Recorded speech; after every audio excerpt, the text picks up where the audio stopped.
Bom, você sempre está contratando gente de vendas e os resultados não estão vindo, né? A verdade é que contratar e rampar profissional de vendas é uma das coisas mais difíceis, mas não é sorte, é processo. Então, se você é um gestor comercial e você quer montar um time de alta performance, você está no momento de tração e de contratação de talentos, fica aqui nesse vídeo que a gente vai estressar bastante esse tema de processo seletivo de vendas e boas práticas, o que você não pode errar.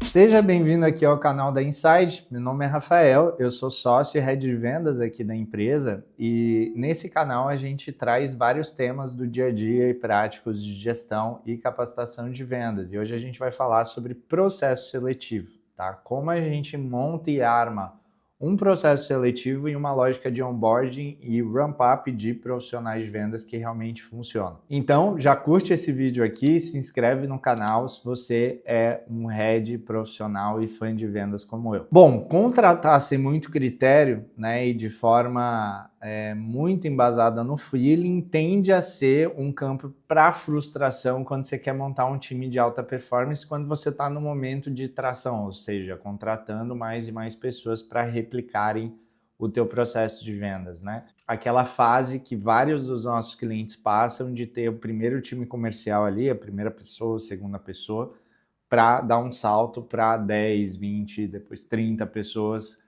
aquela rampada que muita empresa de tecnologia, mas também empresas de serviço, de outros segmentos, elas buscam, né, pensando a longo prazo e crescimento. O resultado, né, costuma ser complicado quando você faz isso no feeling, porque não só a assertividade da contratação ela é baixa, ou menor do que deveria ser, como também o ramp-up, né, ou seja, o tempo que essas pessoas levam e demoram para performar no mínimo de performance ali esperada para aquela posição, ele é muito demorado. Então você acaba tendo bastante erro no processo, retrabalho e uma rotatividade muitas vezes alta. Bom, o que eu tenho visto em muitas empresas no quesito de processo seletivo e onboarding, tá?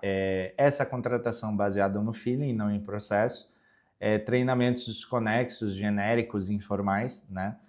Falta de acompanhamento devido, principalmente nos primeiros 30 a 90 dias. Então, esse período de 3 meses de experiência é muito chave. E expectativas desalinhadas com a pessoa e o talento desde o processo seletivo. Não é feito um alinhamento de expectativa tão claro em relação à cultura, performance e o que é esperado para aquela posição. Bom, aqui na Inside a gente acredita que você precisa estruturar essa sua máquina de contratação e onboarding de talentos de vendas em cima de 3 grandes princípios, tá? Então, o primeiro é um processo seletivo bem estruturado, tá? O segundo princípio é um onboarding claro, específico e produtivo, ou seja, um plano de treinamento que realmente funcione, principalmente no primeiro mês desse talento dentro de casa. E o terceiro é uma lógica de ramp-up progressivo, ou seja, um rampeamento de metas progressivas para que entre o terceiro e o quarto mês, geralmente você tenha esse talento já performando no topo do que você espera daquela posição de produtividade. Às vezes isso são 6 meses, às vezes 8 meses, aí vai depender um pouquinho da complexidade da função e também da complexidade da venda da empresa. Então vamos desmistificar aqui, entrar em cada um desses 3 pilares de forma mais específica, tá? Primeiro a gente vai começar então para contratação estruturada. Como é que a gente faz e coordena um processo seletivo, né? Bom, processo seletivo, primeiro a gente tem que ter uma definição clara e um entendimento claro do perfil da pessoa, né? Então, uma job description, ou seja, uma descrição ali de vaga muito específica de qual tipo de SDR, de BDR, de closer, de executivo de vendas, de account manager, enfim, qual que é a função e qual que é o perfil no detalhe dessa função que você quer contratar no momento. E vale ressaltar que a job description ela tem que ser sexy, ela tem que ser também vendável, né? Não basta você pensar só numa boa descrição da vaga, mas também em como você vende essa vaga para o mercado. A verdade absoluta, gente, é que os melhores profissionais de vendas estão bem contratados e muito bem contratados. Então eles precisam olhar a tua empresa como como uma máquina de aprendizado, de crescimento, algo que incentive eles a, de fato, entrar on board ali com vocês e vestir a camisa do negócio. Então, lembre-se disso, né? Uma boa descrição de vaga não é apenas a descrição de vaga em si, mas é uma venda daquela vaga também para o mercado. O roteiro de entrevistas também é super chave, né? A gente pensar nele, né? Então, quais são as perguntas que a gente vai fazer, né? E o formato dessas perguntas. Então, o processo seletivo ele é um momento muito chave, então tem que ser pensado com bastante profundidade na entrevista, principalmente técnica e muitas vezes cultural. E uma característica final que processos seletivos bons têm é que eles têm uma lógica de testes e roleplays, né, simulações práticas muito bem setadas. Então, quando a gente vai pensar em estruturar um bom processo seletivo, tá? Aqui na tela a gente vai colocar 4 etapas que geralmente tendem a ser as etapas principais de um processo seletivo de vendas, tá? Isso não necessariamente acontece na mesma ordem, mas para exemplificar e ilustrar aqui para vocês. A gente tem uma etapa de triagem inicial. Essa etapa de triagem inicial, muitas vezes, ela tem um teste técnico. Então, isso vai depender um pouco da função, mas eu particularmente gosto muito de testes, sim, técnicos escritos, né? Para que a pessoa de vendas consiga elaborar algo relacionado ao seu negócio, ao seu produto. Porque vendas não é só você saber vender, né? Você precisa entender de produto, precisa entender de mercado, de CP, né? E por aí vai. Então, testar cognitivamente o profissional de vendas, eu acredito que seja muito importante. Então, na triagem, tem essa questão do teste técnico que entra também. Depois a gente tem a entrevista técnica, que geralmente é a entrevista com o head de vendas, né? O coordenador, o gerente, o diretor, a pessoa que é a liderança técnica de vendas da empresa. Eu gosto muito, né, do roleplay, da simulação.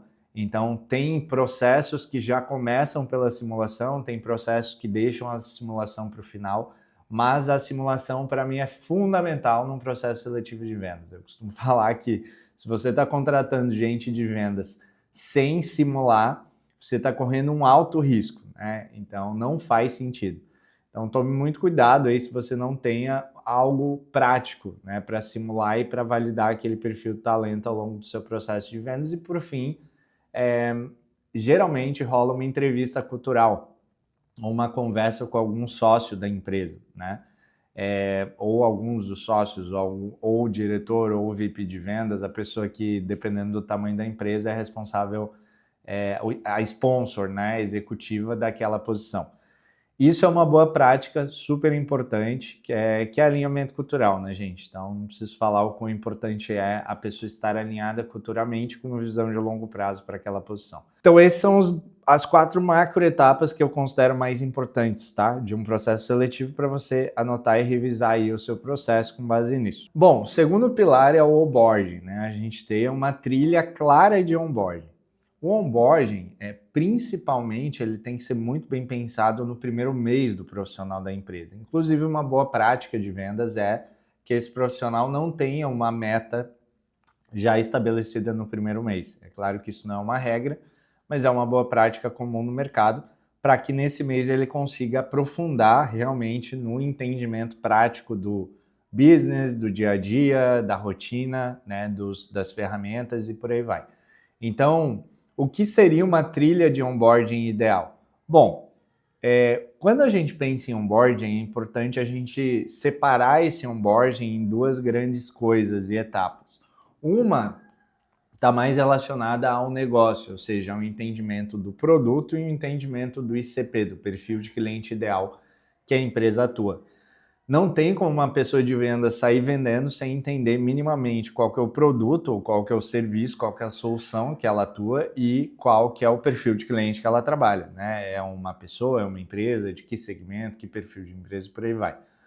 E depois você tem a questão do processo de vendas em si. Então, o processo, como ele é executado, os métodos, escutar reuniões práticas de outras pessoas para entender na prática como é feito, ferramentas, né, o CRM da HubSpot, por exemplo, como usá-lo no dia a dia, Então você tem uma série aqui você já começa a entrar no prático mesmo da execução do trabalho ali de prospecção ou de fechamento de vendas, tá? E aí, como geralmente a gente costuma separar isso, tá? Isso, de novo, né? Trazendo uma orientação do que eu acredito ser mais ideal, né?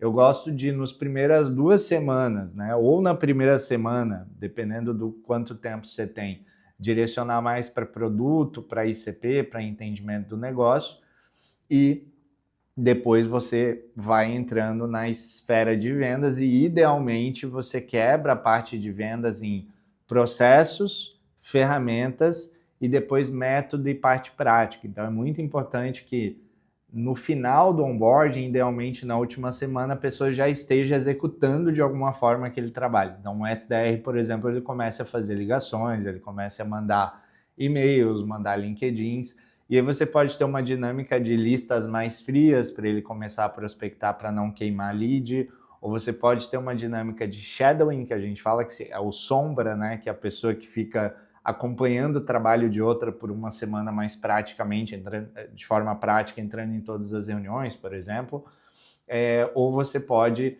fazer também simulações com a equipe, né? Você tem uma série de simulações práticas para dar feedback daquela abordagem.